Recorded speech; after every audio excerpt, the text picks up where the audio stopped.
After 8 years in power, how much has the Government of Canada given in contracts to McKinsey? The Right Honourable Prime Minister. Mr. Speaker, we understand how important it is for Canadians to have a good deal, so that is the reason for which I've asked the Deputy Prime Minister, the Minister for Public Services and the President of the Treasury Board to follow up on these contracts to make sure that all rules have been followed and all parameters have been respected, and to make sure that they are open and transparent with committees on what has been done and how it was done. The Honourable Leader of the Opposition. Mr. needs a review. Can't he just ask how much his own government spent on contracts to this company? I mean, we're talking at least $120 million. I asked him this question 5 times the last time he was in this House. He was unable to answer.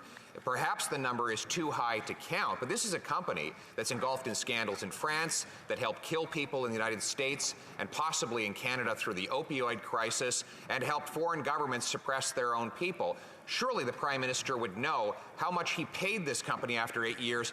How much? The Right Honourable Prime Minister. As these contracts were, for the large part, signed and negotiated by the public service, it's important that we actually be able to have clarity on the answers, which is why I've asked the Minister of Public Services and the President of the Treasury Board to look in carefully to make sure that Canadians did get value for money and that all the rules and procedures were appropriately followed. The ministers, of course, will be sharing that information with committees and with all parliamentarians. It's important that Canadians see exactly how government is investing their money. The Honourable Leader of the Opposition. He says that the public servants recruited McKinsey and its managing director, Dominic Barton. Well, that's not what he said before. And I quote, "I met the leaders of major corporations from around the world, and one thing they all had in common. They all knew Dominic. I came to appreciate, maybe even envy, Dominic's contact list. So I recruited him, far from having public servants do it. In fact, public servants say they have no idea what McKinsey actually did for all this money. So given that he recruited this company, how much did he pay them?" The Right Honourable Prime Minister. Mr. Speaker, over our time in office, I have been touched by seeing how many Canadians of extraordinary backgrounds have put their hands up and offered to serve their country, to contribute to Canadian success and contribute to governments. And Dominic Barton has certainly served his country in many ways, including by being an outstanding ambassador to China. In regards to contracts assigned to McKinsey by the public service, as I said, we are following up on how those contracts were chosen, allocated, and fulfilled. Can I continue? I just want to remind the honourable members to look at their whips and follow their instructions. The Honourable Leader of the Opposition. He always blames everybody else for his actions. After 8 years in government, he never takes responsibility. So now he's blaming the public servants for paying over $120 million to his friends at McKinsey. But here's what the public servants told the media. We had a few presentations on very generic, completely vapid stuff. There were nice colors, nice presentations, and they said they would revolutionize everything. But in the end, we have no idea what they did. Well, what they did is get over $120 million.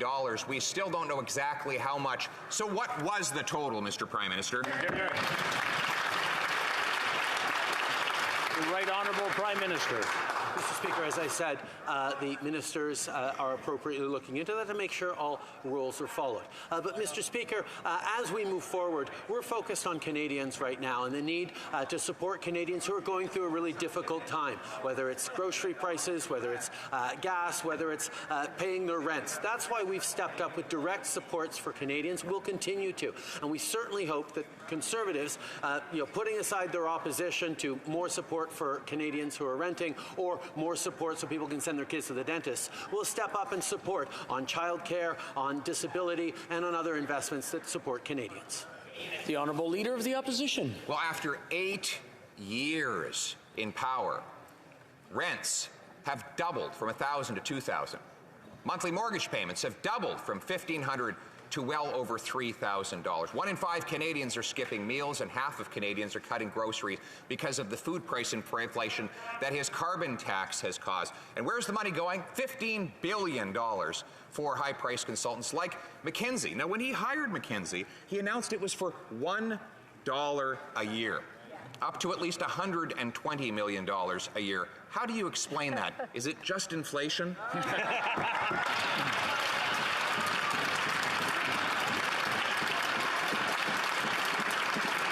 I just want to remind the honourable members to place their questions through the Speaker, not to the Speaker, and you can't do indirectly what you can't do directly. The Right Honourable Prime Minister. Mr. Speaker, while the Conservative Party focuses on schoolyard taunts, we're going to stay focused on being there for Canadians. We've stepped up with investments that have helped Canadians significantly through this difficult time. We know people are facing tough times, and that's why we continue to step up with a doubling of the GST credit over 6 months, with moving forward on support for low-income renters, and so that all families can send their kids to the dentist. Unfortunately and inexplicably, despite all his rhetoric, the Leader of the Opposition stood against those last 2 measures. We are hoping that they are going to see that investing and supporting Canadians, not abandoning the middle class, is what we need from them.